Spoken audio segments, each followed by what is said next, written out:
All right, welcome to another episode of interviews with our county commissioners. I don't know if we're going to call it that, but this is Pagosa, my little channel, the government side of it, in which we interview locals who are running for office here so you can get a better idea of who they are, what they stand for, and what they're about. And today we're with County Commissioner Alvin Schaaf, District 3, correct? That's correct. And you are the incumbent running again for re-election. Yes, sir. Yeah, so go ahead and tell us a little bit about who you are, where you came from, where I believe you're a long time Pagosa, right? Or La Plata? I'm 18 years permanent Pagosa. Yeah. Last 30, I've spent some time here and moved back to La Plata area. Okay. But from La Plata, raised in La Plata County, born in Colorado Springs, a couple of years in Grand Junction, and then La Plata County. Okay. So that's where my family's from. My kids were fifth generation there. All right. And they're also fifth generation here. Wow. On my wife's side. Okay. Tell us a little bit of your background. You know, what were some of your jobs, professions you've had in the past? Well, I've done just about everything everybody doesn't want to do. I've been, I started out in construction. My first job after school was carpentry. Okay. With a local company over in La Plata County. And I did that 1 year. And I enjoyed carpentry. Mm-hmm. But I went on to masonry afterwards. And stayed with masonry for quite a while. Had some interims working in the oil field, both on drilling rigs as a running casing, and then I worked as a mechanic as well. Okay. In the oil field.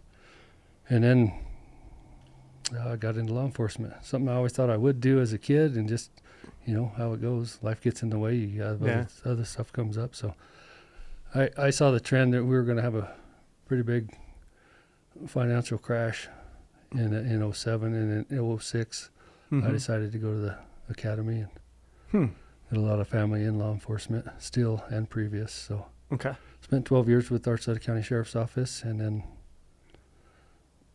decided I'd run for county commissioner. It's not something I ever thought about doing. It's just, I thought that if you're going to make decisions for a place, that maybe I ought to have some background there.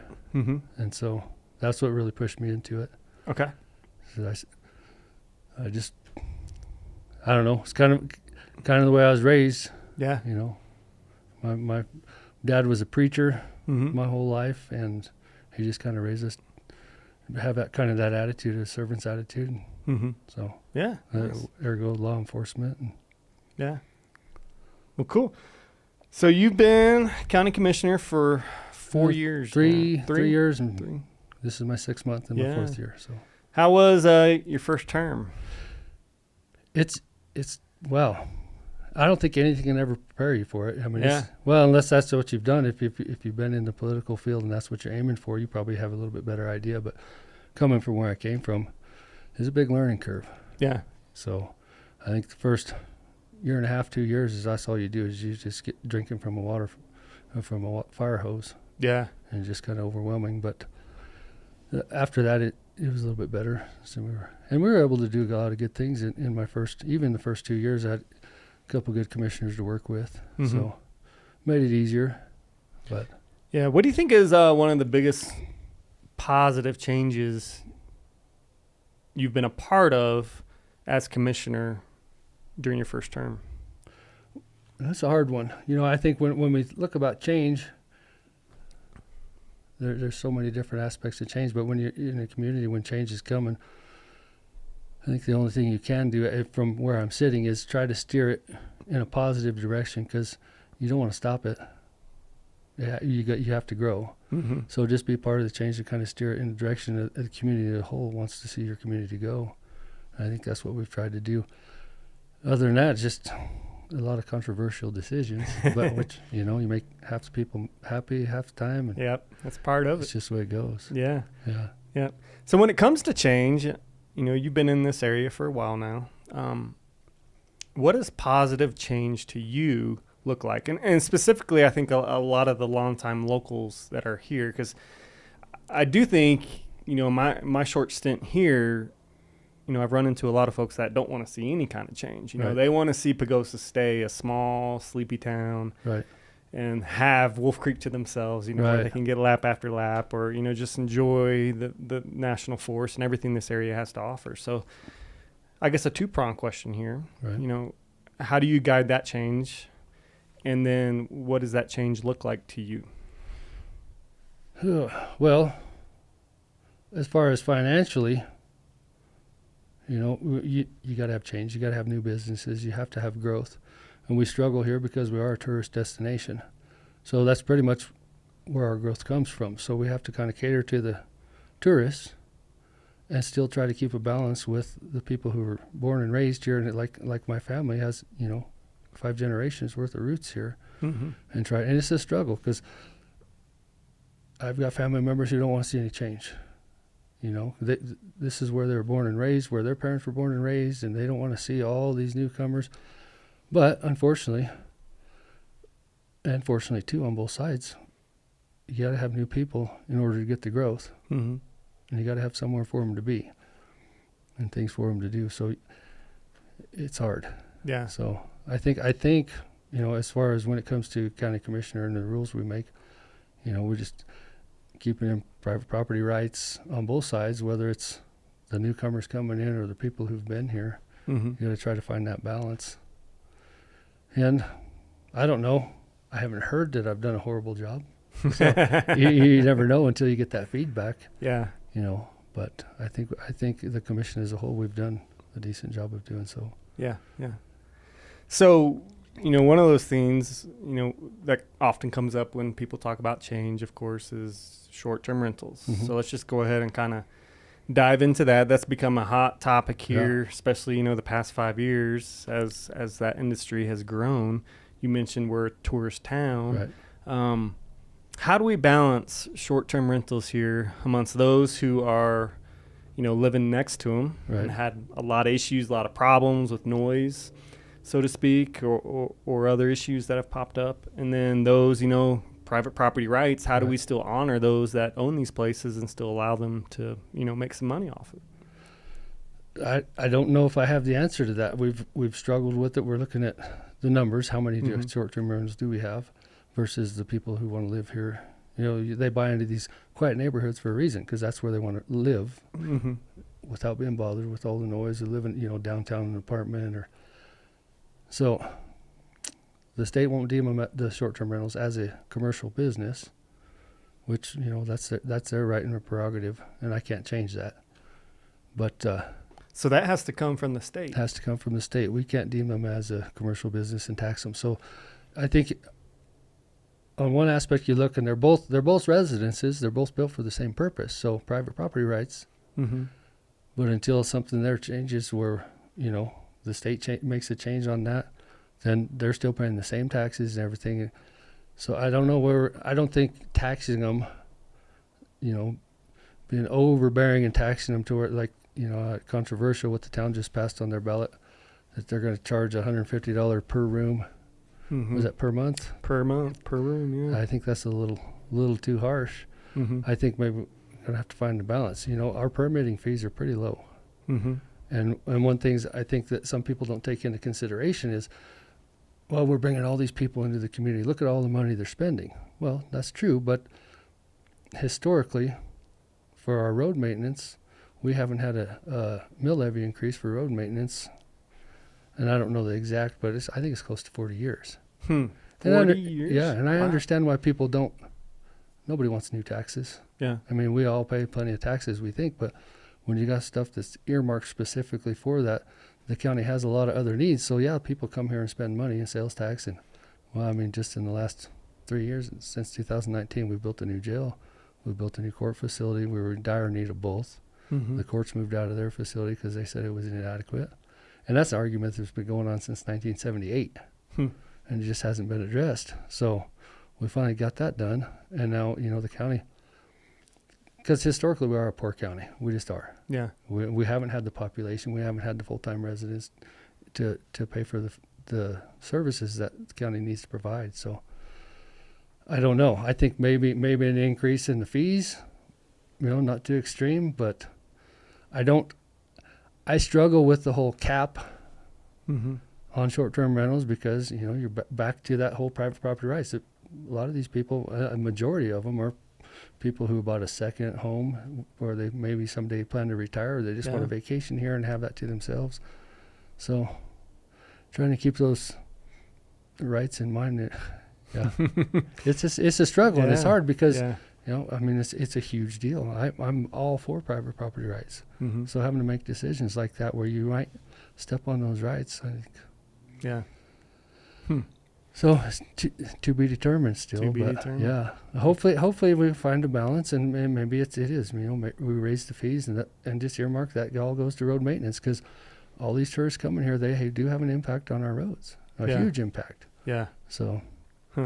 I think it was Ronnie who mentioned in one of the meetings I was listening to about maybe we need to raise the sales tax. What are your thoughts on that? Should that be on the table? Should even a property tax raise be on the table? Well, I struggle with the property tax just because it's another tax, you know, and we all, like I said, when you look at your property taxes as a whole, it's huge. Yeah, we pay a lot of property taxes, but in reality, I think the county only gets to keep like 30% of that. Wow. You know, the majority of that goes to the state, and rightly so. They're the governing authority overall. Mm-hmm. You know, they have to have money to run too. So maybe not a property tax. I like the idea of a sales tax better because it's shared by everybody. Mm-hmm. You know, I know some people think it as regressive, but a 1 cent sales tax, you know, I'm not wealthy, never have been, probably never will be. Just, you know, the avenues I decided to pursue with my life, and made sacrifices to raise my family here. Mm-hmm. But I don't think I'd notice a 1 cent sales tax on my grocery bill. Yeah. You know, so I think that's a more palatable tax. Mm-hmm. So. Okay. What about housing overall? I know workforce housing is a huge issue. How are we going to solve this? How are we going to, you know, have those that are serving the tourists in our restaurants be able to afford to live here? Well, that's also another hard one.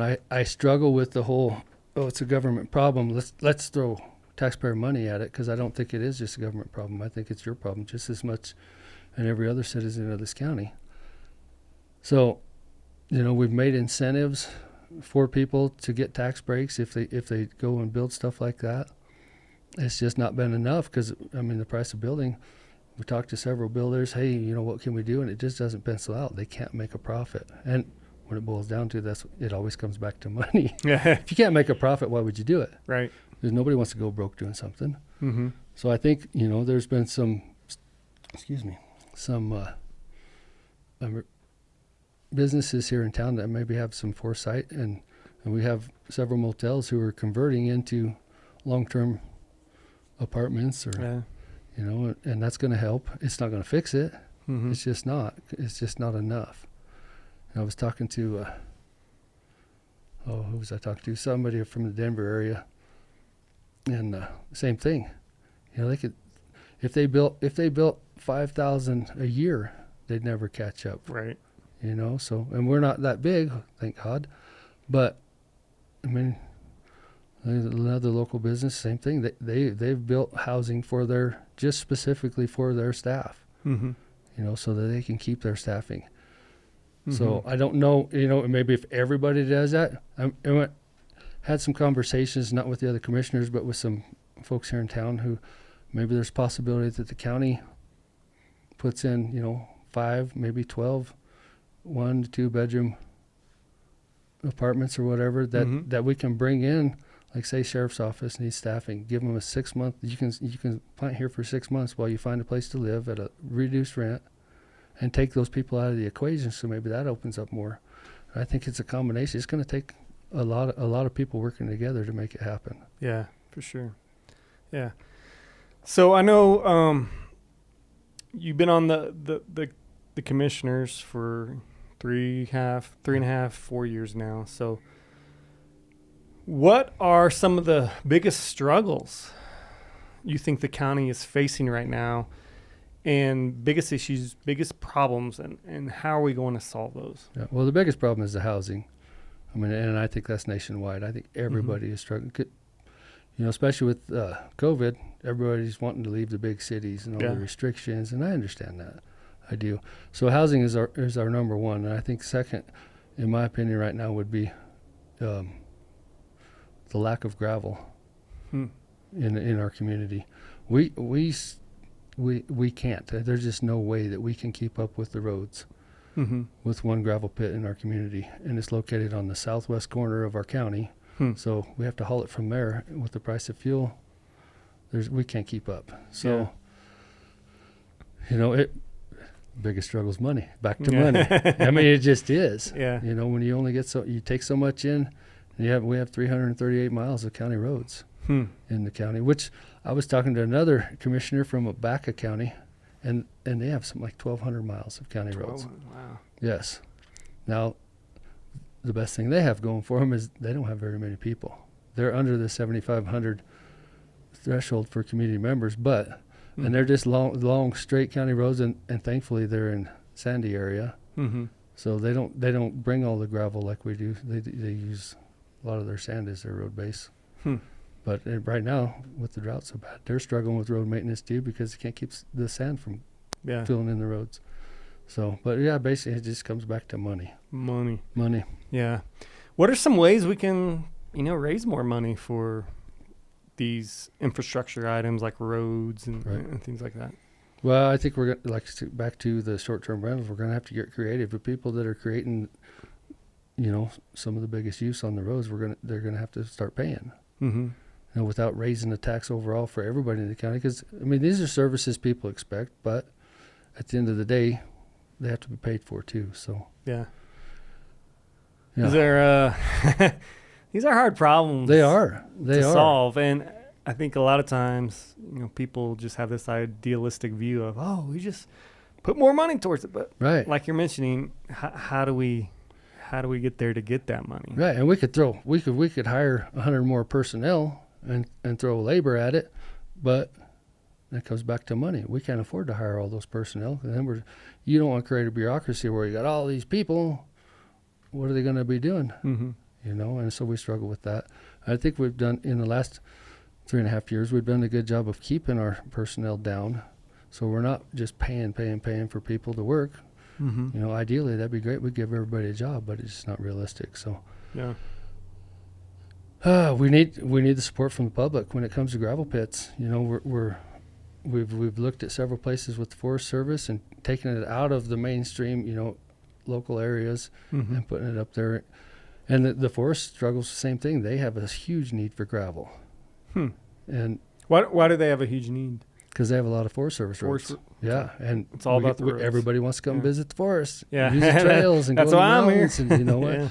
And it is a struggle for them too. So it's a community problem. It is, but I think people, even myself, before I got in the position I'm at, you just expect the roads to be taken care of. Yeah. Well, it all comes back to that money thing, and if you don't have the resources, then it's a struggle.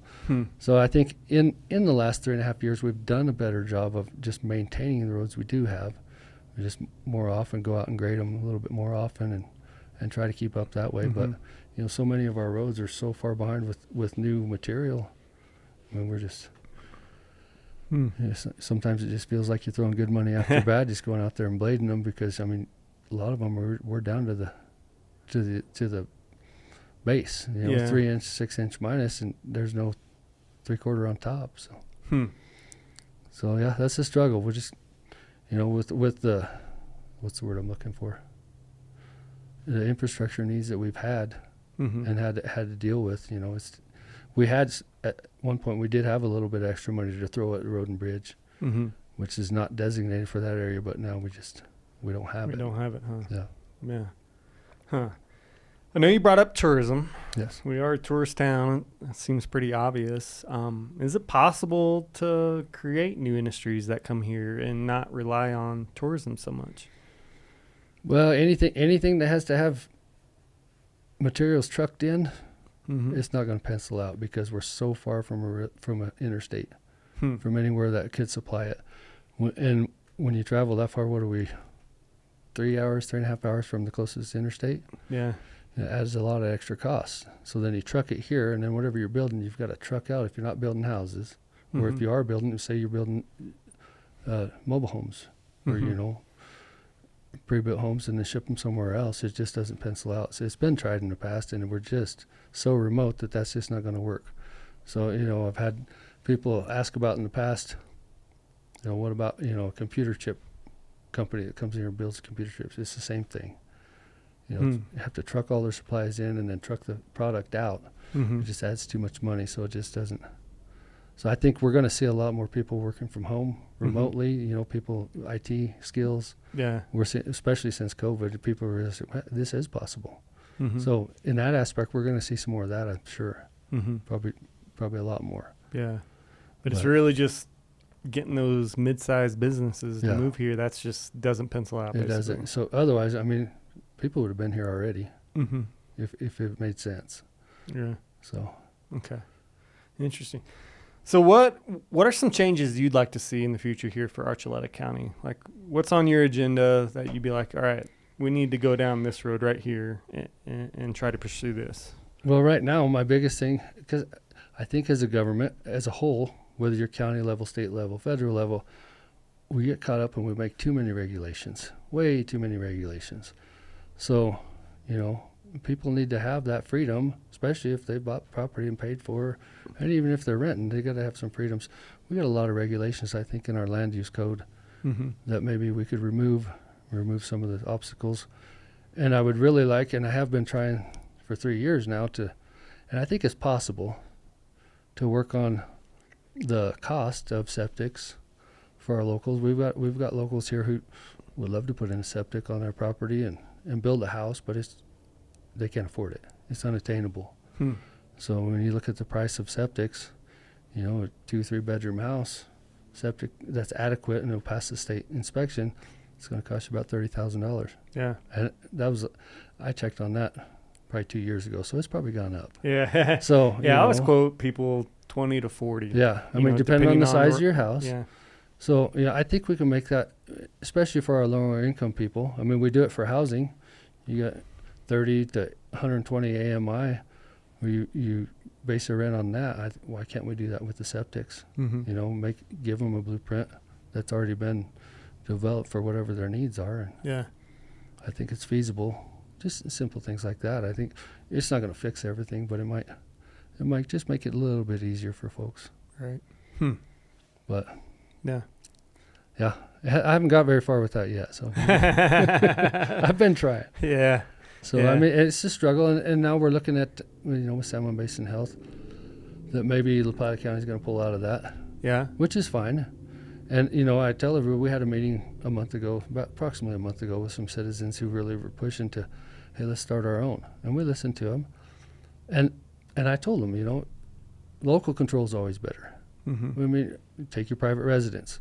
You want to have rights to say what you do and don't do on that property without somebody coming in and telling you, oh, no, you can't do that. So it's your property. You should be able to do that to a certain extent, as long as you're not, affecting the health or life of your neighbors. I think, that could be a plus, where we might have better options to make things just a little bit easier on our folks. Gotcha. Okay. Cool. Well, this is your opportunity, to look at the camera and say, hey, why should people vote for Alvin? Why should people vote for Alvin? Well, I think a lot of the reasons just stated, but I am a local here, and I do have roots here. I raised my family here, and I really, I really care about this community. And I don't just sit up there in that office and wait for answers or questions to come to me. I do go out and solicit. What do the people want? When a controversial subject comes up, or even if I see something that I foresee might be a problem, I do go out and solicit input from the citizens who I think it's important. Well, not just any citizen, because I don't know everybody, but people that I know who are vested in this community and who are a lot smarter than me. Those are the people I try to approach. People who might have a different approach to something. But just basically, I do care about this community, and I always try to base my decisions on community as a whole. And I think I'm gonna get on my soapbox here. As I'm an elected Republican, but I don't just represent the Republicans in this community. Whether you're affiliated, unaffiliated, it doesn't matter. You're a citizen. So I try to have the best interest of everybody when I make a decision. Yeah. So. All right, a little bit of a personal question. I'm kind of interested. This just popped up in my mind here. Since you have experience with this, being in office, how do you balance when you have deep personal convictions on an issue, yet the citizens seem to go against what those convictions you have are? Right. How do you balance that and be able to vote a certain way when you may disagree personally with citizens? Right. That's a hard one. I mean, it's hard, and everybody's, I know, because I'm not a very good politician, I would say. And maybe that's why people should vote for me. Because I have deep-rooted personal opinions, beliefs, but I just try to listen. So the short-term rental is a huge one. Mm-hmm. And I try not to listen to just the people who are making the noise, because it doesn't matter what the issue is. You'll get one faction they're the loudest, and they may or may not be the ones that are affected by it. But I try to listen to them and try to get where are they coming from and why is it they feel so strongly about this, and then balance it with, well, these are the facts as I see them, and maybe try to remove my personal opinion out of it. Yeah. And what would be the best outcome for everybody. And it's easy to say, and sometimes not as easy to do, but that's what I attempt to do. Yeah. Gotcha. Good. Well, Alvin, thank you so much for showing up today and just chatting with me. And as I say every time in these videos, people, you don't understand the pressures these guys go through and these gals go through when it comes to running for public office. They're trying to serve you, and there's a lot of folks that will just try to beat them down, with their opinions and their keyboard warrior mentality. Right. But, these guys, they put a lot on the line to try to serve this area. So I appreciate it. And, thank you for your prior years of service here, both, in the sheriff's office and, with government, as well as our county commissioner. And thank you again for showing up here and chatting with me today. And hopefully, you found it all right. Well, yeah, I appreciate it. If I could say one more thing to the public. I know it's not possible. I'm a working schlub all my life, and I couldn't make time to go down to our county commissioner meetings because it's just not feasible. We got to work, can't take time off. My phone number's listed everywhere. My personal phone number's in the newspaper every week. So if you have questions, concerns, call. We're glad to listen to you. So yeah. Appreciate it. I appreciate Thanks again for chatting with me. Yeah, thank you, Matt. Cheers. Thanks. Cheers my water. Hey, thanks for watching. If you're looking to move to this magical town and need to buy or sell a home, I'd love to help guide you. And if you're a local business that would like to collaborate to make cool content, contact me. Cheers, Pagosa.